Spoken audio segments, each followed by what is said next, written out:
हिंगोलीच्या जवळा बाजार येथील प्राथमिक आरोग्य केंद्रामध्ये मनीषा इंगळे या महिलेला, गरोदर महिलेला उपचारासाठी आणण्यात आलं होतं। परवाच्या दिवशी त्यांची आई आणि इतर नातेवाईकांनी या महिलेला उपचारासाठी आणलं, परंतु तिथे जे आहे या महिलेला शासकीय रुग्णवाहिका उपलब्ध होऊ शकली नाही आणि आता जे आहे ते वैद्यकीय महाविद्यालय हिंगोलीच्या इथे ही महिला ॲडमिट आहे। नेमकं काय घडलं आपण तिच्या आईला विचारूयात।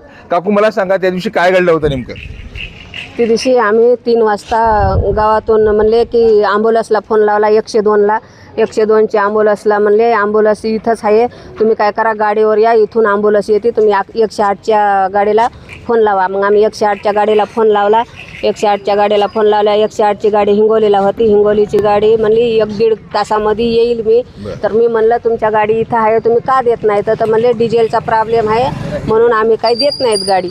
बरं म्हणलं नाही मग तुम्ही ती गाडी व्यवस्थेवर थांबणार का 1-1.5 तास?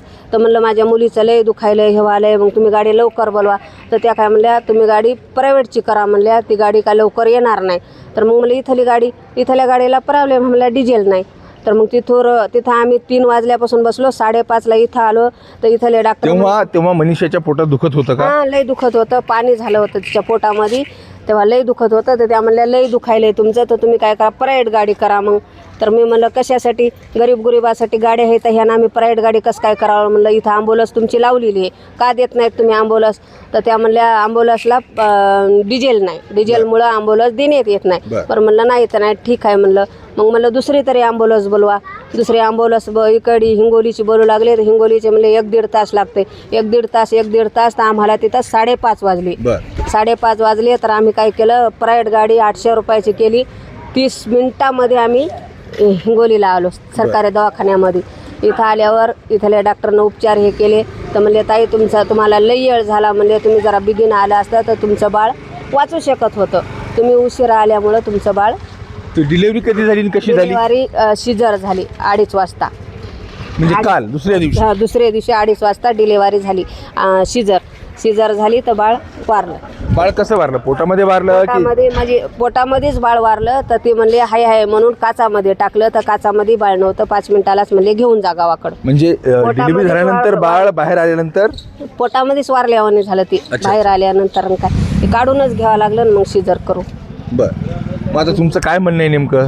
आमचं म्हणणं जबरदस्त कारवाई करावं। उजूक पुढे असं गरीबाला असंच ते छेडणार लोक, म्हणजे त्याला एकदा जर धक्का बसला तर त्याला समजल की बापा गरीबाची दया कसं करावं। फोन लावला की ॲम्ब्युलन्स बोलवा म्हणून, ॲम्ब्युलन्स तर यायचीच आहे सरकारी। ते का ॲम्ब्युलन्स बोललेले नाही, याच्यामुळं बोललेलं नाही म्हणले की डिझेल नाही म्हणून। डिझेल कोणता देत नाही माणूस, त्याला आम्हाला न्यायचं होतं सोबत। डिझेल कोणता देत नाहीत, आम्ही सोबत येत होतो। मामा तुम्ही कसं काय आमचा एवढा पेशंट घायला आहे, तुम्ही डिझेल कसं देत नाहीत म्हणून आम्ही सोबत येत होतो। बरं, आता सरकार आणि प्रशासन म्हणते की डिझेल सगळीकडे आहे, मग तुम्हाला डिझेल त्या दिवशी का नाही मिळालं? बरं का नाही, गाडीच काढली नाही तर डिझेल कुठून मिळेल?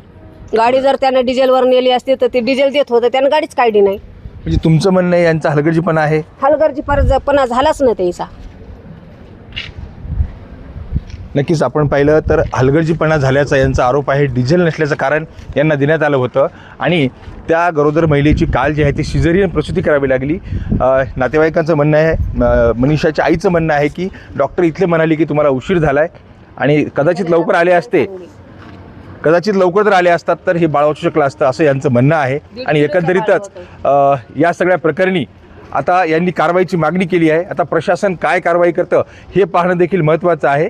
मनीष खरात, न्यूज 18 मराठी, हिंगोली।